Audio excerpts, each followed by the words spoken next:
हम सभी लोग भाई तो हैं भैया, लेकिन एक दोस्त भी है। क्या दोस्त भी हैं क्या अंकुश? अरे श्योर कहना है कि बने चाहे दुश्मन जमाना हमारा, सलामत रहे दोस्ताना हमारा। बिल्कुल ना। बने चाहे दुश्मन जमाना हमारा, सलामत रहे दोस्ताना हमारा। सलामत सलामत सलामत रहे, बने चाहे दुश्मन जमाना हमारा, सलामत रहे दोस्ताना हमारा। बने चाहे दुश्मन जमाना हमारा, सलामत रहे दोस्ताना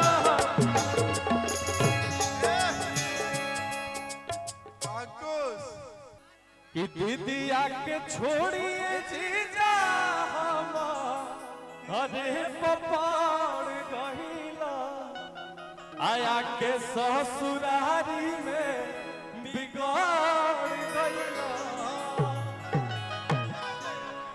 अरे रुके जाए ना ना अरे हमको पता है विवेक भैया।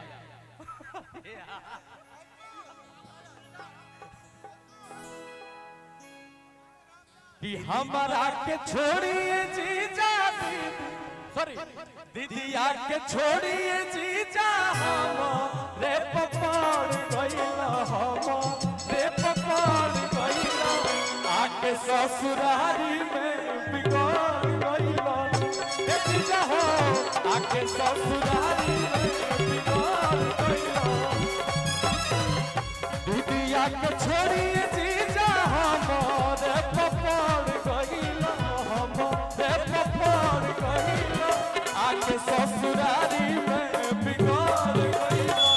ए जीजा हो आके ससुरारी में बिगाड़ गइला। दिन तक भैया आपका प्यार बेशुमार है, हम समझ रहे हैं और इसका सम्मान करते हैं भैया विवेक भैया।